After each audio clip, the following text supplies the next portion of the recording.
My first jazz education video on this channel was an introduction to bebop scales, and it explained how and why we use bebop scales as jazz musicians. Well, that video really only scratched the surface of bebop scales, so I thought it was about time that we revisit this topic and get into some of the more advanced ways that we can use bebop scales. Let's get into it.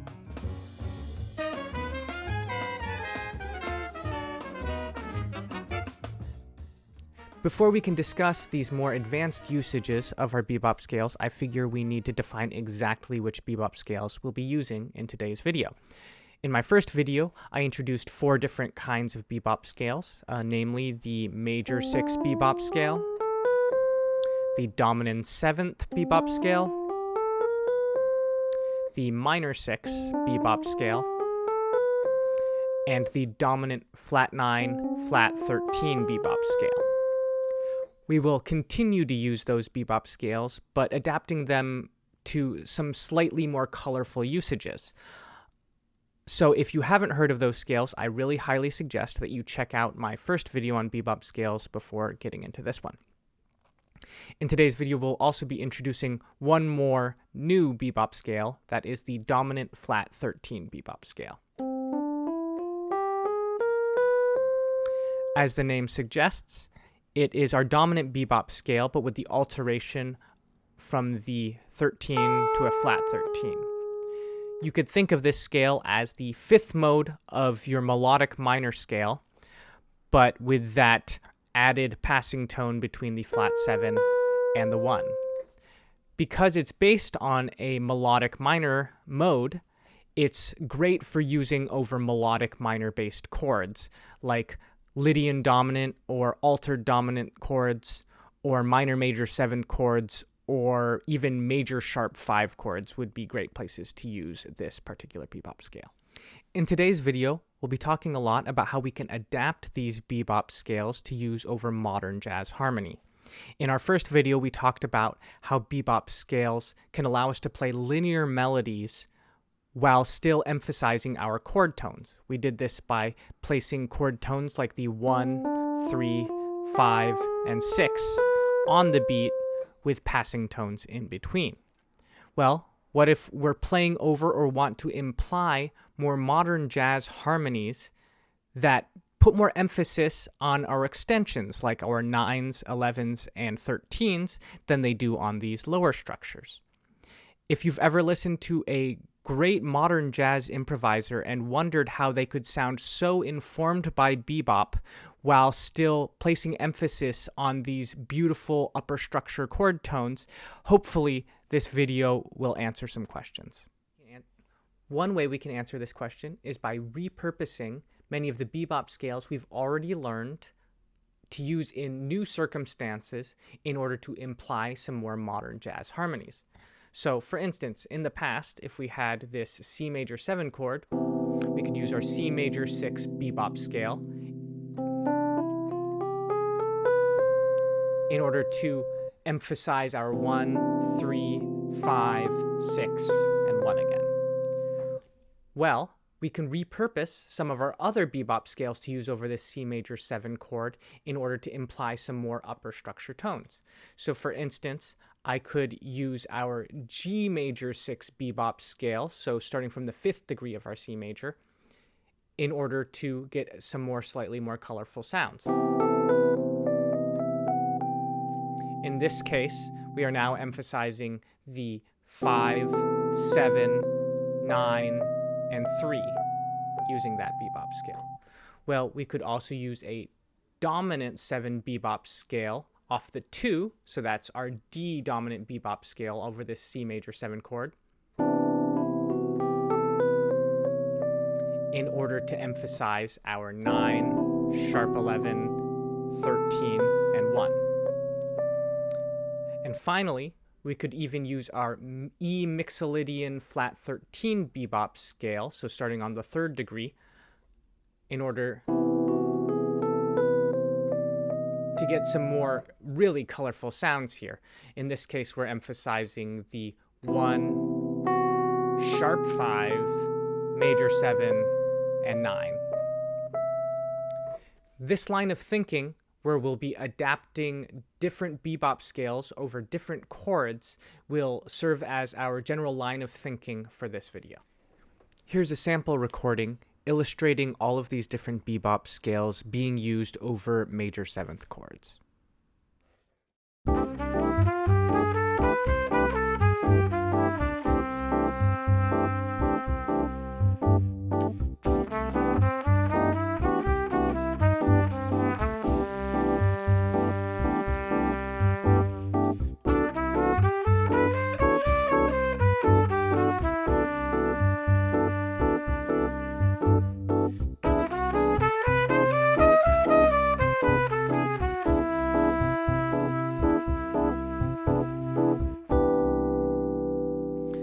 This next sample recording illustrates some of the bebop scale choices we can make over dominant seventh chords. Remember to listen carefully so you can decide for yourself which of these sounds really appeals to you.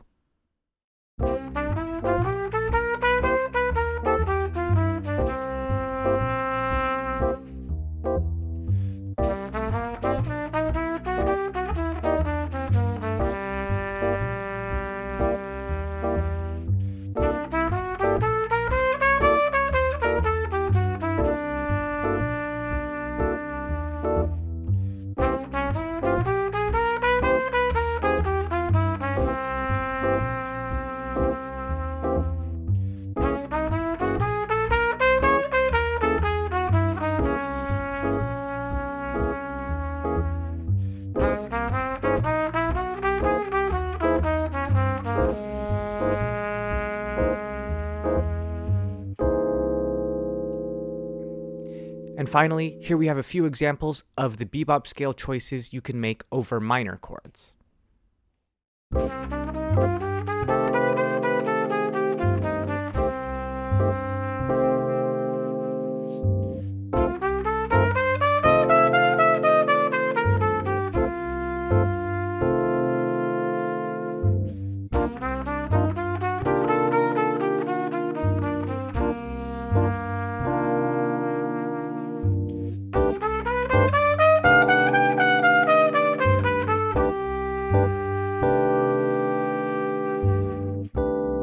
As we've gone through these bebop scales, I want to emphasize the importance of you making wise decisions about how you use these bebop scales and when.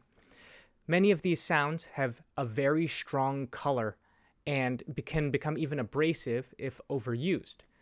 For that reason, I believe it's really important that you get to know each of these colors so that you can make wise decisions about when you can use each of them. For me personally, I use them very sparingly, but the impact they can have in certain situations can be incredibly powerful. For instance, if I go to a jam session and I notice that the piano player is playing a lot of more upper structure-y sounds, then knowing how to use some of these bebop scales that emphasize some of these more upper structure tones in our chords can be an incredibly powerful harmonic tool. So now that we have a couple of different bebop scales to choose from for each of our chord types, we can practice implementing them over some common chord progressions, like in this case, our 2-5-1.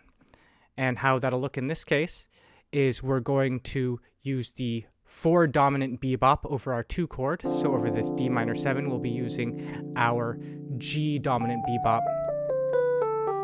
Then over our 5 chord, we'll be using the flat 6 dominant flat 13 bebop. So over this G7, it's an E flat dominant flat 13 bebop. Then over our 1 chord, we'll be using off of the 2, the dominant bebop, which in this case is the D dominant bebop. So altogether, it'll sound something like this.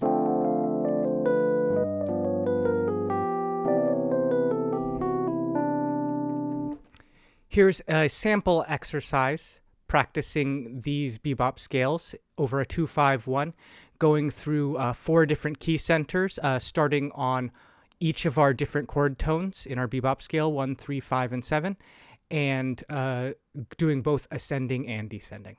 1, 2, 1, 2, 3, 4.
One of my favorite places to use the dominant flat 13 bebop scale is over minor 2-5-1s.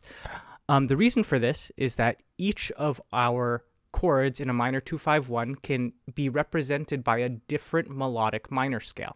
So for instance, if we have D minor 7 flat 5, G7 altered to C minor 6-9, the D minor 7 flat 5, if you look at it closely, really looks like an F minor 6 in inversion.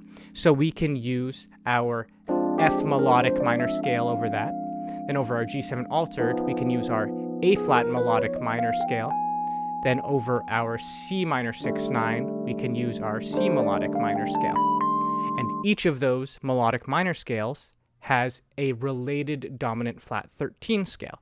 So what it'll sound like something like this. Over our D minor 7 flat 5, off of the 7, we can use the dominant flat 13 scale. So that's a C dominant flat 13. Then over our G7 altered, we use our E flat dominant flat 13 bebop scale. And finally, over our 1 chord, we use our G dominant flat 13 scale. This is a sample exercise practicing utilizing these dominant flat 13 bebop scales over minor 2-5-1s, going through several different keys, starting on different chord tones, and doing both ascending and descending. 1, 2, 1, 2, 3, 4.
I hope you're enjoying this video and you're learning something about extended bebop scales.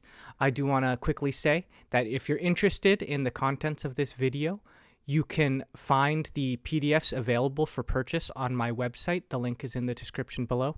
Also on my website, you can find a contact form if you're interested in private lessons, as well as many other materials from my other videos about jazz improvisation. Thanks. Now that we've familiarized ourselves with some of these extended bebop scales over some common chord progressions, we can try to start implementing them over the chord progressions, some jazz standards. This is an example etude, practicing these scales over the chord progression to Charlie Parker's Ornithology. In this case, we're starting on the third of each bebop scale descending. Remember that you could also practice this starting on all of your other chord tones, 1, 5, 6, or 7, and also go ascending instead of descending. 1, 2, 1, 2, 3, 4.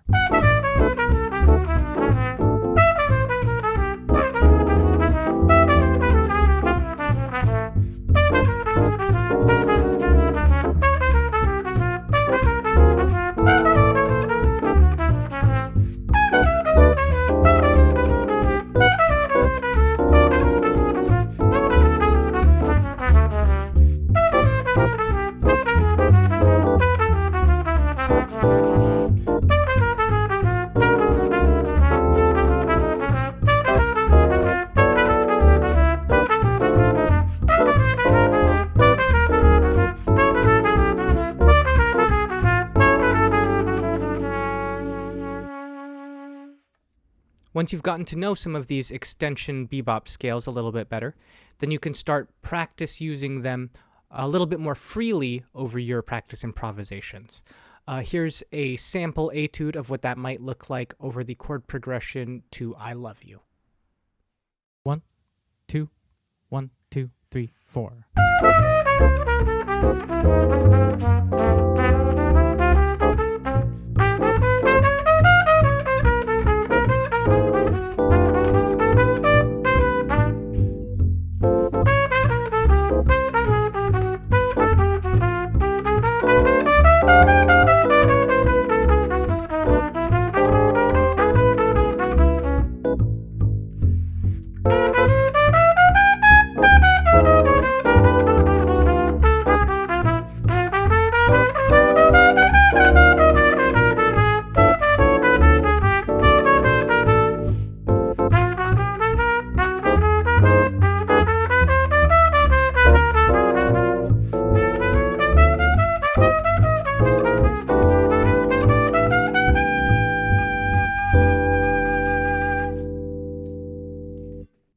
Here's another sample etude using these bebop scales over the chord progression to Kenny Barron's Voyage.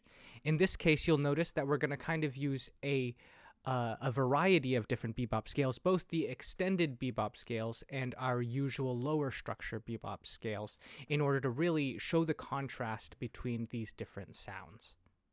1, 2, 1, 2, 3, 4.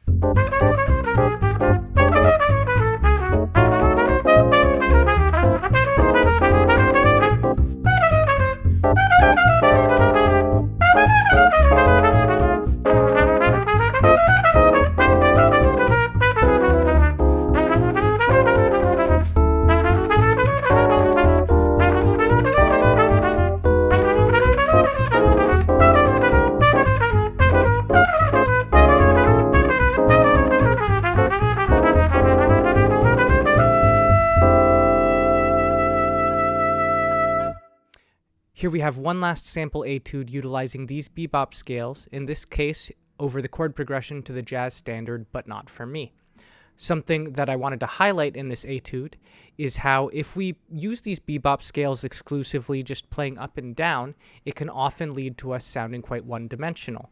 So what I tried to do in this solo is show how if we contrast these bebop scales with other techniques of jazz improvisation, like the use of cliches or enclosures, then it can really sound like a more mature solo. 1, 2, 1, 2, 3, 4.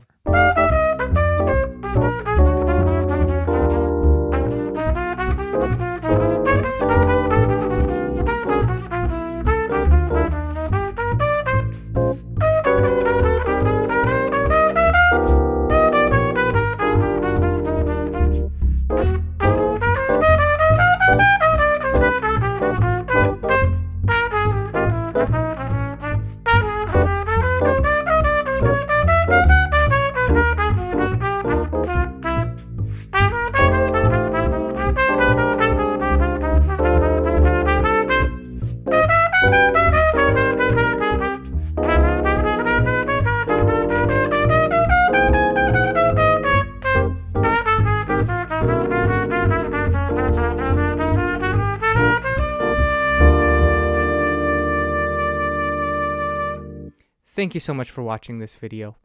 I hope it helped you to understand some new ways that you can use bebop scales in your improvisations. But more than that, I hope it leads you to think a bit about the ways that different harmonic and melodic shapes can interact with each other to really lead to some interesting harmonic situations.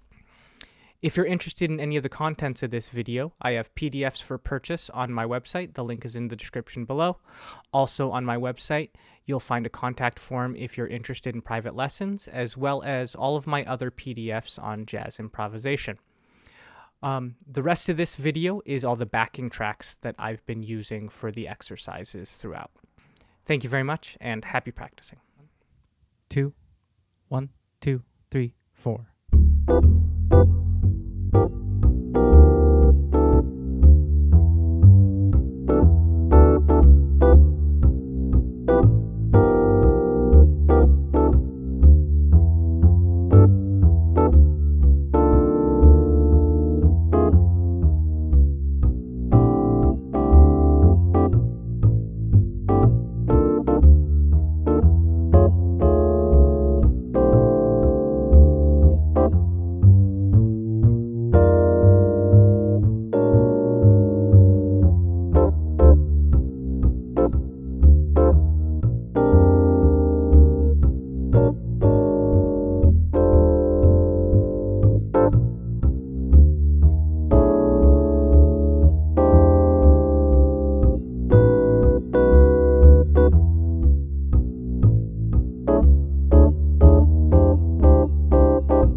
1, 2, 3, 4.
One, two, 1, 2, 3, 4.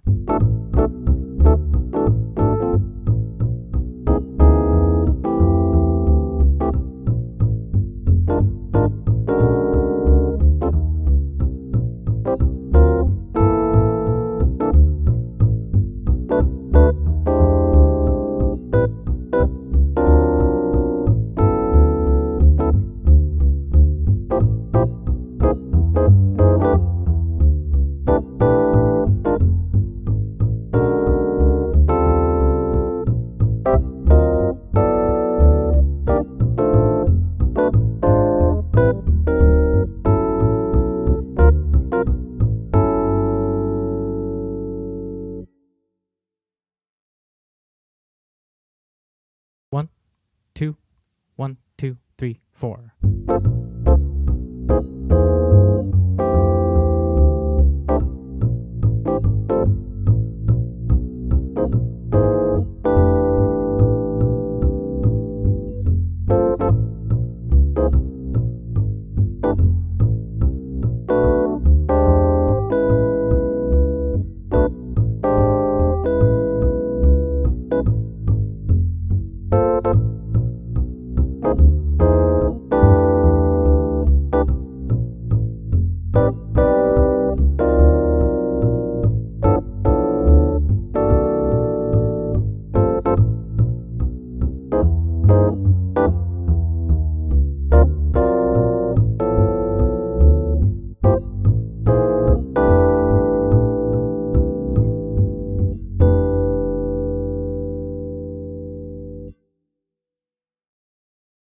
One, two, 1, 2, 3, 4.